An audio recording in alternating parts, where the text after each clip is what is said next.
नमस्कार दोस्तों, मैं मनीष पाठक कवच एकेडमी की ऑफिशियल वेबसाइट पर आपका हार्दिक अभिनंदन करता हूं।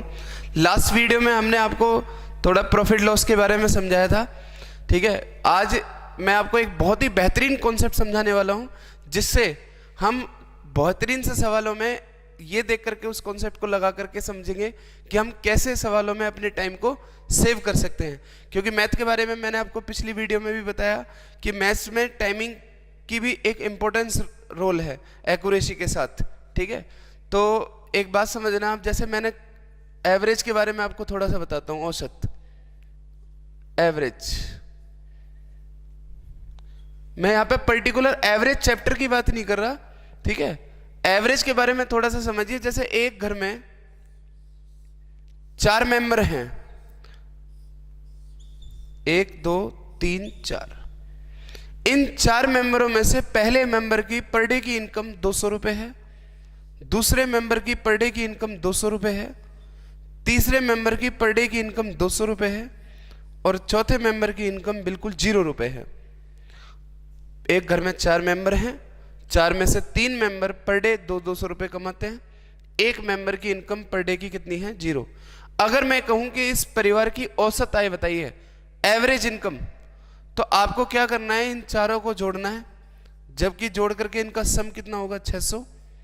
अगर ये 4 पार्टों में डिवाइड होते हैं तो जो इनकी एवरेज इनकम होगी वो 150 होगी। यहां तक कोई प्रॉब्लम नहीं है, ठीक है। ये बहुत ही आसान सा कॉन्सेप्ट है। एवरेज जो इनकम होगी चारों मेंबरों की वो कितनी होगी? 150 रुपये। बस इतनी बात को समझ करके आप आगे के एक बेहतरीन सवालों में इस कॉन्सेप्ट को यूज करना, ठीक है। प्रॉफिट लॉस में 2 तरीके के प्राइस हैं। एक है सीपी यानी कॉस्ट प्राइस, लास्ट वीडियो में मैंने आपको बताया था। दूसरा होता है एसपी यानी सेलिंग प्राइस यानी विक्रय मूल्य। इसका बेसिक मतलब ये होता है कि खरीदना, और इसका बेसिक मतलब होता है बेचना, ठीक है। अगर हम किसी भी आर्टिकल को उसके कॉस्ट प्राइस पर बेच दें, मतलब जैसे ये मार्कर मैंने 20 रुपए में खरीदा, अगर मैं इसे 20 रुपए में बेच दूं तो उस केस में प्यारे बच्चों क्या होगा? प्रॉफिट या लॉस? आप कहेंगे कि कुछ नहीं, 0 प्रॉफिट 0 लॉस। अगर हम किसी भी आर्टिकल को उसके कॉस्ट प्राइस पर ही सेल कर दें, मतलब जितने में हमने खरीदा उतने में ही अगर सेल कर दें, तो उस केस में हमें 0 प्रॉफिट और 0 लॉस होता है, ठीक है।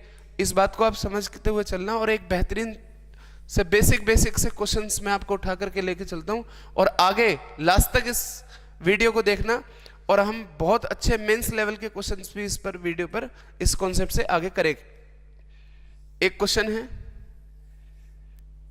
एक व्यक्ति किसी वस्तु का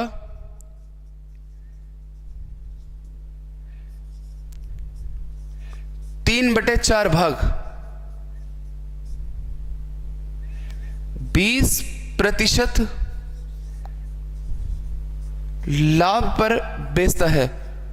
अगर इस क्वेश्चन को मैं इंग्लिश में एक्सप्लेन करूं तो a man sells 3/4 part of an article at 20% profit.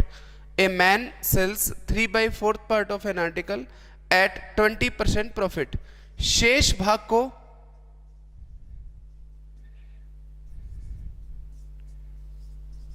वह क्रय मूल्य पर बेचता है।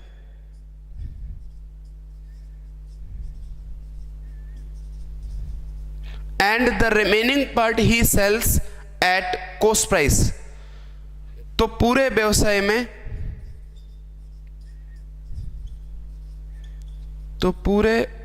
में उसके लाभ का प्रतिशत ज्ञात करें। Find the overall profit percent during this whole transaction. देखिए, जब भी कोई चीज फ्रैक्शन में बटे, फ्रैक्शन क्या होती है? भिन्न, न्यूमिनेटर और डिनोमिनेटर यानी अंश और हर। तो जब भी कोई चीज प्यारे बच्चों फ्रैक्शन में बटे, न्यूमिनेटर और डिनोमिनेटर में, तो ये जो टोटल भाग हैं 4, इसे ही आप टोटल पार्ट मान लीजिए। मतलब इस क्वेश्चन के टोटल भाग कितने हैं? 4। कितने हैं टोटल भाग? 4। अभी मैं इस क्वेश्चन को आपको लिखकर एक्सप्लेन कर रहा हूं, लेकिन आप इस कॉन्सेप्ट को जब समझेंगे तो आपको इस सवाल, इस क्वेश्चन के अंदर, इस टाइप के क्वेश्चन के अंदर बिल्कुल पेन उठाने की जरूरत नहीं है। 4 में से 3 भाग, कितने भाग? 3 भाग, इनको आप सेपरेट कर दीजिए, इस एक भाग को आप सेपरेट कर दीजिए, 3 भाग बिल्कुल अलग कर दीजिए, एक भाग बिल्कुल अलग कर दीजिए। तो इसने बताया कि 4 में से पहले 3 भागों को 20-20% प्रॉफिट पर बेचा, यानी इन 3 भागों पर कितना प्रॉफिट? 20%, कितना?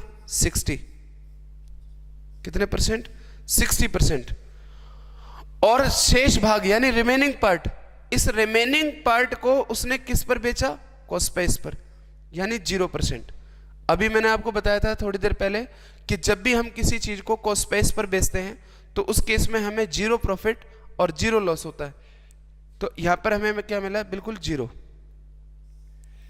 इस केस से हमें 60% गेन हुआ, इस केस से हमें 0% लॉस हुआ, तो ओवरऑल जो प्रॉफिट रहा वो 60 रहा। कितना रहा? 60। अभी मैंने स्टार्टिंग जब इस क्वेश्चन से पहले की वीडियो में बताया आपको कि जो भी प्रॉफिट या लॉस होगा, जितने पार्ट आप यहां पे लेट कर लोगे उतने में ही डिस्ट्रीब्यूट होना है। तो मैं 60% को अगर 4 पार्टों में डिस्ट्रीब्यूट कर दूं तो एवरेज कितना हो जाएगा? 15% प्रॉफिट। यानी इस सवाल का आंसर आ गया 15% प्रॉफिट, 15% लाभ। ठीक है प्यारे बच्चों, जरा ध्यान से समझना, टोटल 4 भागों में से 3 भागों पर अगर 20-20% लाभ हुआ, एक घर में 4 मेंबर हैं, 3 मेंबर 20-20 रुपए कमाते हैं, एक मेंबर की इनकम 0 है, तो टोटल परिवार की एवरेज इनकम कितनी होगी? 60, और वो डिवाइड होगी 4 में, तो एवरेज जो इनकम हो जाएगी वो हो जाएगी 15 रुपए। इसी तरीके से यहाँ पर जो औसत लाभ हो जाएगा वो हो जाएगा आपका 15%। इसी कॉन्सेप्ट पर मैं आपको एक सेम डिक्टो क्वेश्चन प्रैक्टिस कराता हूँ, और आप इस वीडियो को देखते हुए इस क्वेश्चन को आप कोशिश करिएगा कि आप इस क्वेश्चन के लिए पेन का यूज ना करें। ठीक है, देखिए, एक दुकानदार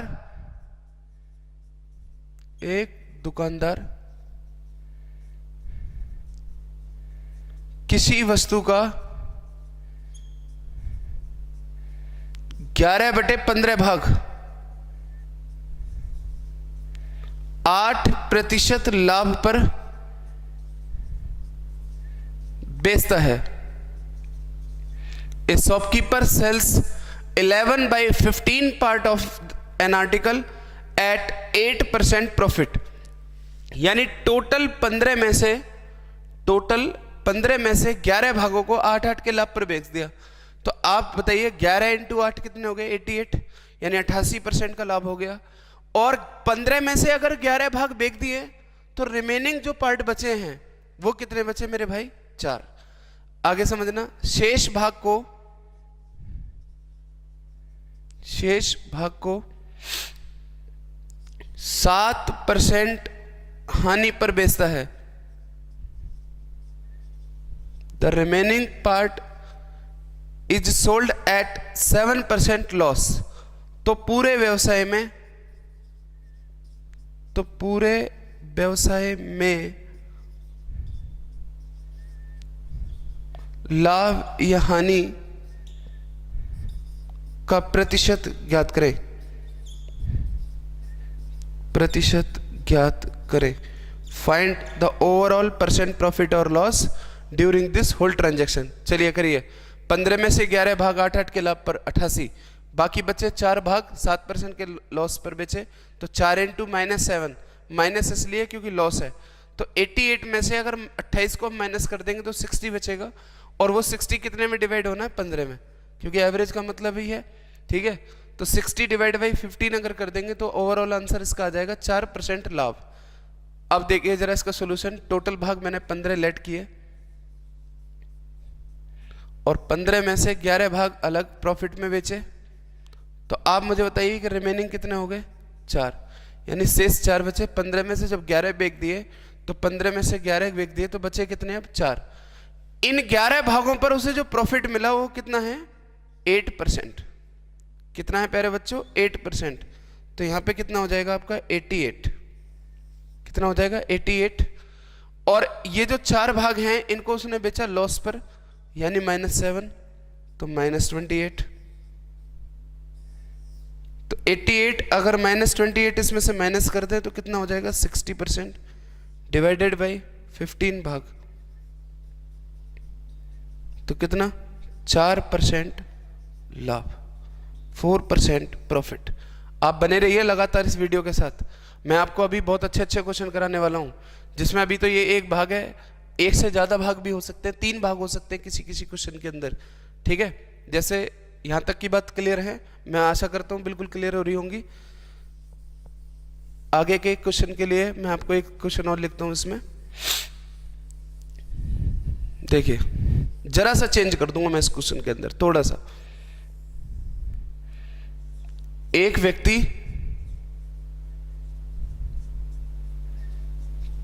किसी वस्तु का 3/5 भाग 25% लाभ पर बेचता है, 25% लाभ पर बेचता है। A man sells 3/5 part of an article at 25% profit. बिल्कुल फोकस रखिए, 5 में से 3 भाग, 5 में से 3 भाग को 25% लाभ पर बेच दिया।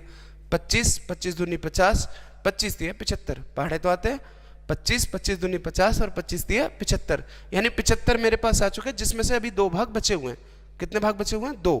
ठीक है, तो शेष भाग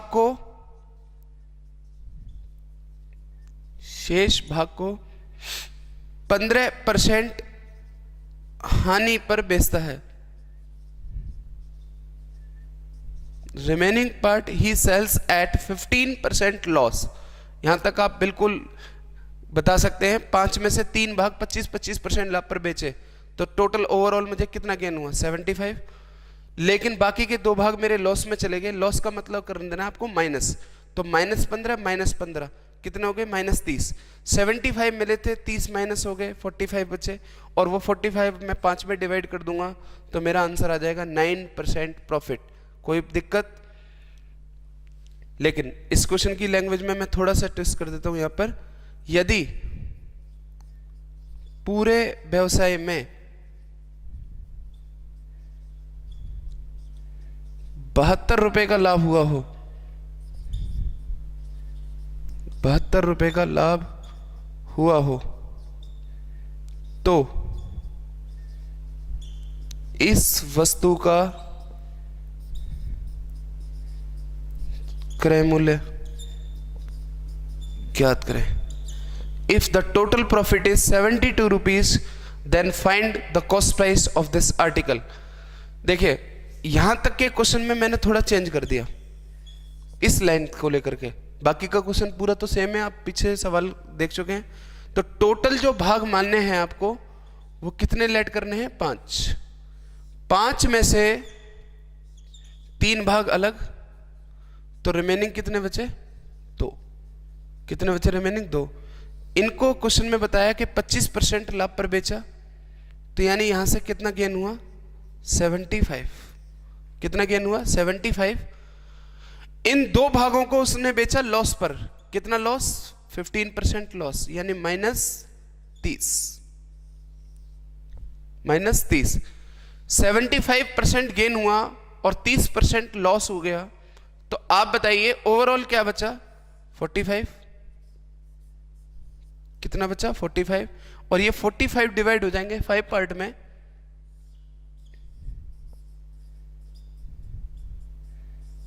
तो आप ये कह सकते हैं कि ओवरऑल जो मुझे प्रॉफिट हुआ वो हुआ 9%। कितना परसेंट? 9%। लेकिन क्वेश्चन में तो प्रॉफिट 72 रुपए का है। अब दो प्रॉफिट कैसे हो सकते हैं? ये जो प्रॉफिट है वो परसेंटेज में है, और ये जो प्रॉफिट है वो किस में है? अमाउंट में है। जैसे 12th की परीक्षा में 500 में से किसी बच्चे को 300 मार्क्स मिलते हैं, out of 500 he scored 300 marks, तो आप कहते हैं कि उसके मार्क्स जो परसेंटेज में हुए वो 60% हुए। तो अगर वो स्टूडेंट ये कहे कि मुझे 300 मार्क्स मिले हैं, या वो ये कहे कि मुझे 60% मार्क्स मिले हैं, एक ही बात है, क्योंकि 60% की वैल्यू ही 300 मार्क्स के बराबर है। हम एक चीज को 2 तरीके से रिप्रेजेंट कर सकते हैं। परसेंटेज में भी रिप्रेजेंट कर सकते हैं और मार्क्स में भी रिप्रेजेंट कर सकते हैं। तो यही क्वेश्चन के अंदर है कि प्रॉफिट को परसेंटेज में भी रिप्रेजेंट कर सकता है और अमाउंट में भी रिप्रेजेंट कर सकता है। फिर ये परसेंटेज और ये अमाउंट ये आपस में होने तो इक्वल हैं, तो आप कहीं ना कहीं ये मान सकते हो कि 9% की जो वैल्यू है वो 72 रुपए के बराबर है, क्योंकि हैं तो दोनों प्रॉफिट ही, बस रिप्रेजेंटेशन अलग है। जैसे हम किसी भी ट्रेन की बात करें, आप किसी भी ट्रेन के नाम से भी अनाउंसमेंट कर सकते हैं, नाम से भी डिनोट कर सकते हैं, उसके नंबर से भी डिनोट कर सकते हैं, ठीक है। तो डिनोट करने के दो तरीके हैं। किसी भी ट्रेन को आप नाम से भी डिनोट करते हो, कभी कभी किसी ट्रेन को आप नंबर से भी डिनोट कर देते हो। तो वही बात है कि परसेंटेज में प्रॉफिट 9% है और अमाउंट में प्रॉफिट कितना है 72। तो प्यारे बच्चों 1% की जो वैल्यू होगी वो कितनी होगी 8 रुपए, क्योंकि 9% की वैल्यू अगर 72 है तो 1% की वैल्यू क्या होगी 8 रुपए। किसी भी आर्टिकल का कॉस्ट प्राइस 100% होता है, किसी भी आर्टिकल का कॉस्ट प्राइस सदैव 100% होता है। The cost price of an article is always 100%। तो आप बताइए 1% की वैल्यू 8 रुपए है, तो 100% की वैल्यू 800 रुपए। इसने क्वेश्चन के अंदर क्रय मूल्य ही पूछा है, तो क्वेश्चन में क्रय मूल्य की वैल्यू क्या हो जाएगी 800 रुपए। थोड़ा सा चेंजेस था। मैं एक और बेहतरीन सा क्वेश्चन आपको यहाँ पर कराता हूँ सेम कॉन्सेप्ट पर, ठीक है। और उम्मीद करता हूँ कि यहाँ तक की बातें आपको बिल्कुल क्लियर हो रही होंगी। आप बने रहिए लास्ट तक इस वीडियो के साथ। हम बहुत अच्छे क्वेश्चन डिस्कस करने वाले हैं आज।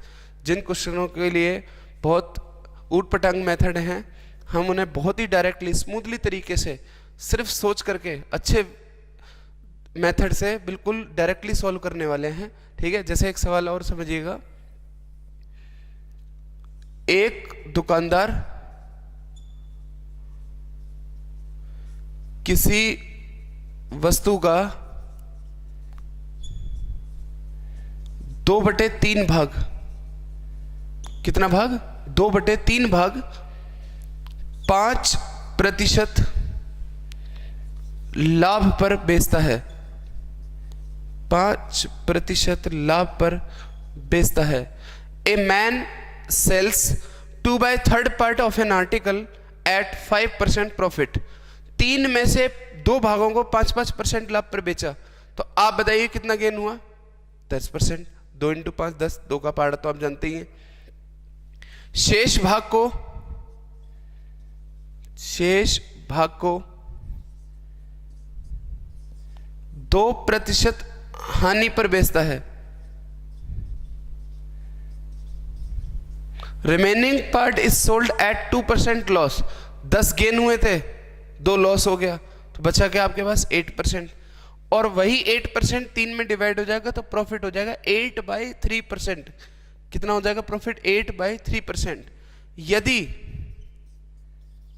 पूरे व्यवसाय में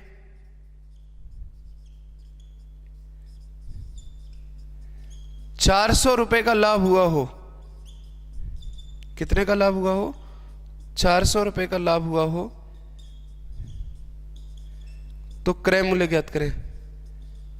if the total profit is 400 rupees then find the cost price. बिल्कुल सेम है क्वेश्चन।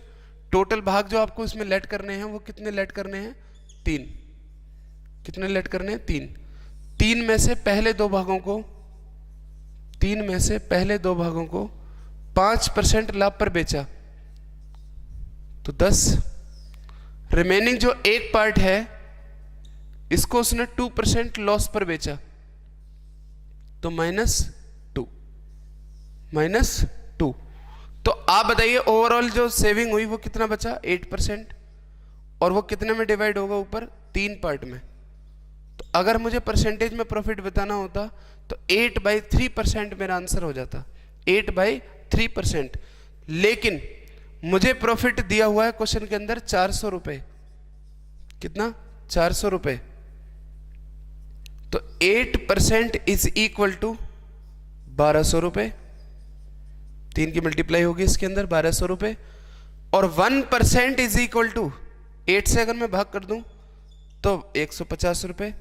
और 100% इज इक्वल टू 15,000 रुपए, क्योंकि किसी भी आर्टिकल का कॉस्ट प्राइस हमेशा 100% होता है। कितना होता है? 100%। क्लियर हो गई बात? यहाँ तक की बात को आप बिल्कुल ओरली कर सकते हैं। आप इस सवाल को बिल्कुल बिना पेन उठाए मौखिक रूप से भी कर सकते हैं, ठीक है ना। अब मैं आपको एक अच्छे सवाल की तरफ लेके चलता हूँ। देखिए, अब तक के जो सवाल हमने डिस्कस किए उन सवालों की थ्योरी मैं आपको समझाता हूँ। पहले सवाल के अंदर मैंने जो फ्रैक्शन उठाई वो फ्रैक्शन इस तरीके की थी कि 3/4 और शेष 3/4 एंड रिमेनिंग।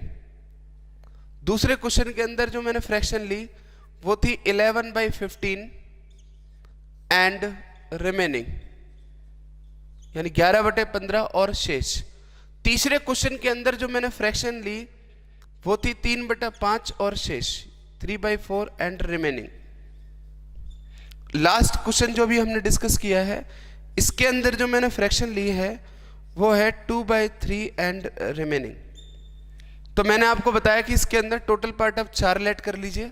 4 लेट करने से 3 ही हो गए तो रिमेनिंग 1। इसके अंदर टोटल 15 लेट कर लीजिए। 15 लेट करने से ये 11 है तो रिमेनिंग कितना हो गया? 4। रिमेनिंग कितना हो गया? 4। इसके अंदर आप 5 लेट कर लीजिए। 5 लेट करने से अगर ये 3 है तो रिमेनिंग कितना हो गया? 2। ठीक है, यहां पर 3 पार्ट लेट कीजिए तो ये कितना हो गया? 2, तो रिमेनिंग हो गया 1।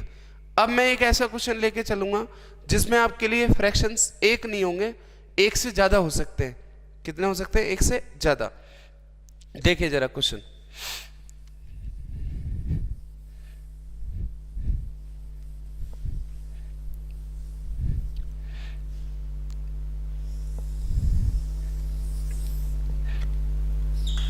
मनोज किसी वस्तु का 2/3 भाग, कितना भाग? 2/3 भाग 30% लाभ पर बेचता है।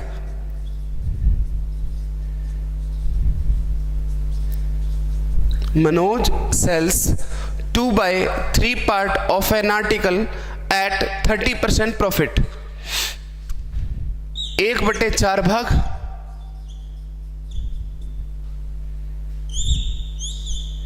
16% लाभ पर बेचता है।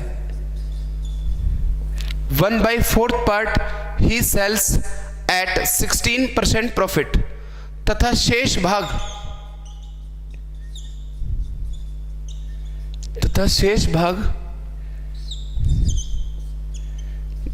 12% लाभ पर बेचता है। And the remaining part he sells at 12% profit. यदि पूरे व्यवसाय में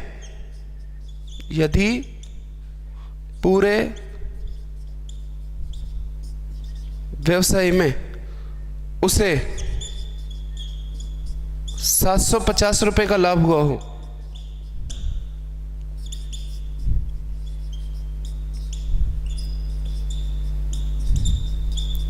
तो वस्तु का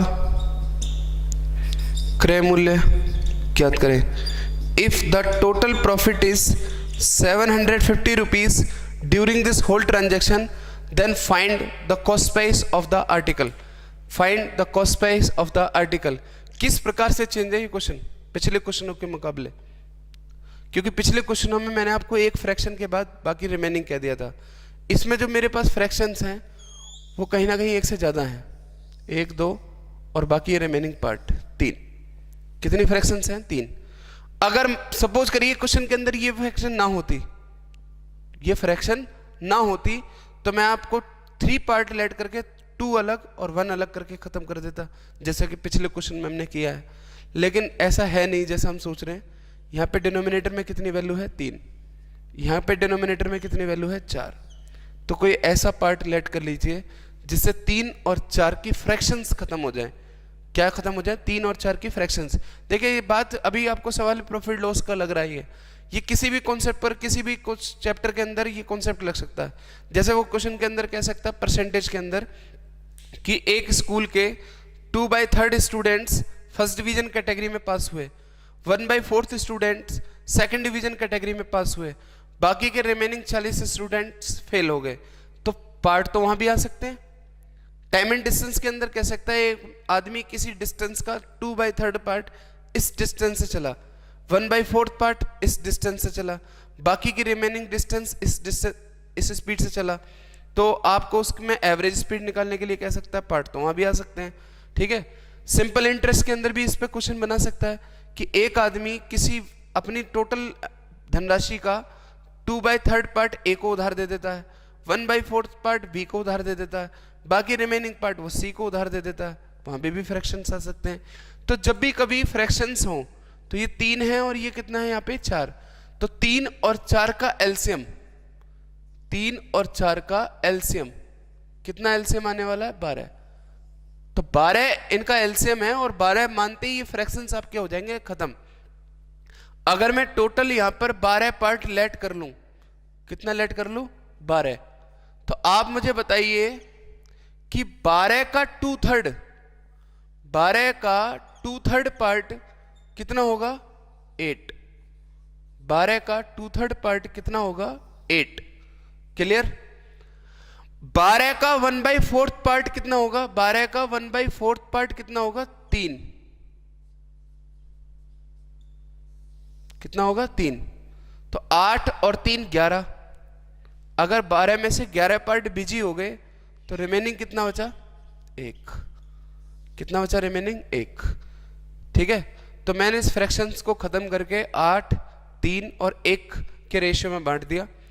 इन 8 पार्टों को 30% लाभ पर बेचा, अगर 8 पार्ट हैं और सारे 30 के लाभ पर बेचे तो कितना परसेंट गेन हुआ 240, कितना गेन हुआ 240।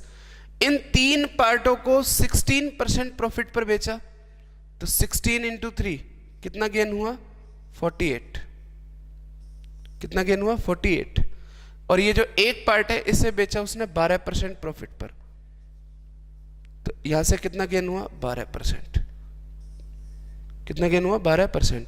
48 और 12 60 और 240 जोड़ के हो गए 300, कितने हो गए 300। 300 को अगर मैं 12 में डिवाइड कर दूं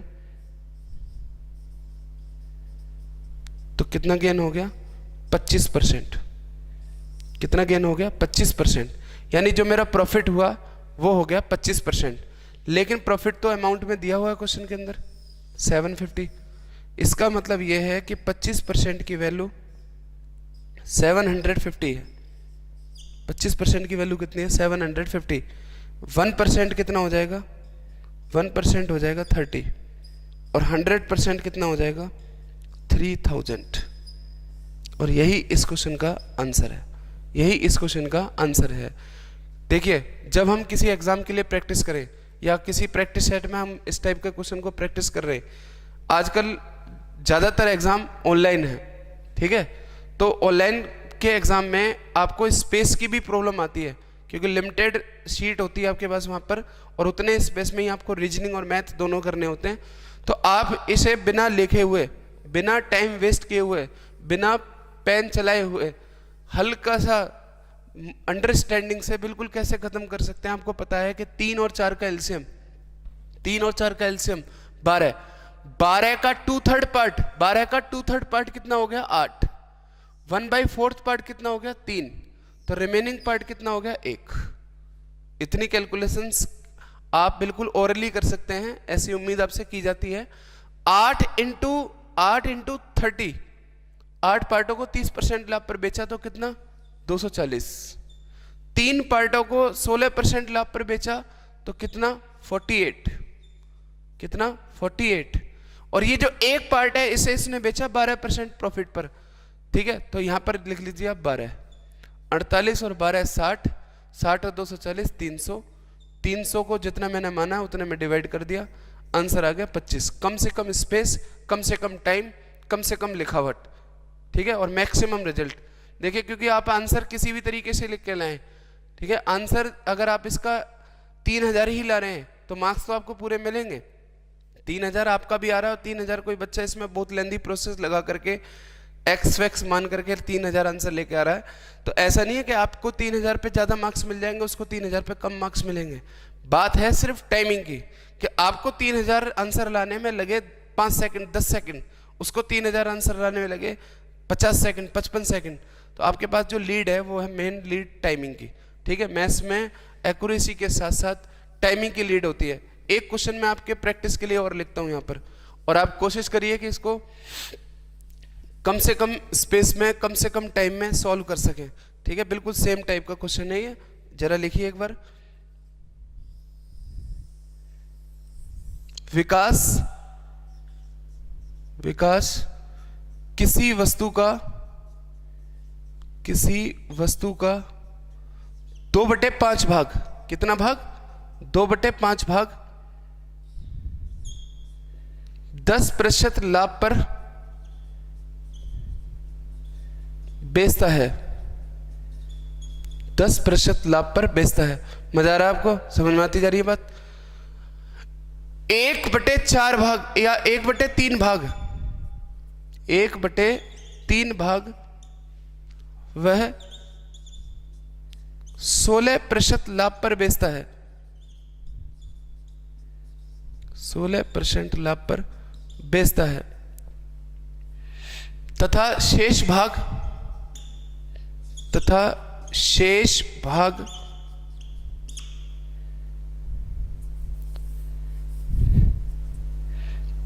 5% हानि पर बेचता है। हानि पर बेचता है। यदि पूरे व्यवसाय में उसे कुल 720 रुपए का लाभ हुआ हो, 720 रुपए का लाभ हुआ हो, तो क्रय मूल्य ज्ञात करें।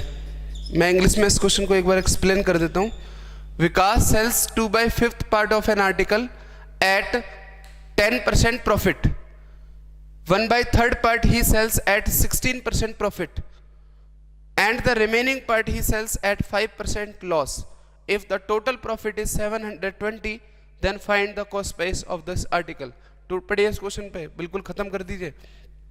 2/5, 1/3, 5 और 3 से कटने वाली संख्या, 5 और 3 का एलसीएम 15। अब आप मुझे बताइए कि अगर मैं इसमें 15 की मल्टीप्लाई करूं तो 15 से ये कितने भाग हो जाएंगे? यहाँ पर 6। और अगर मैं इसमें 15 से मल्टीप्लाई करूं तो यहाँ पे कितने भाग हो जाएंगे? 5। तो 6 और 5 11, और अगर मैंने टोटल लेट किए हैं 15, तो जो शेष हो जाएंगे या रिमेनिंग जो बचेंगे वो हो जाएंगे आपके कितने? 4। कितने हो जाएंगे रिमेनिंग पार्ट? 4। इन 6 भागों पर उसे लाभ हुआ 10%, तो कितना? 60। इन पर जो लाभ हुआ वो है 16%, यानी 80। ये जो रिमेनिंग पार्ट है इस पर उसे लॉस हुआ, लॉस को हम रिप्रेजेंट कर देते हैं माइनस से, तो यहां पे कितना होगा? माइनस का 20। क्लियर? एक जगह से 60% गेन हुआ, दूसरी जगह से 80% गेन हुआ, बाकी का पार्ट उसने बेच दिया लॉस पर, 20% लॉस पर। ठीक है, तो 60 + 80 140 - 20, यहां पर बची बात 120, और इस 120 को मुझे डिवाइड करना है 15 पार्ट्स में।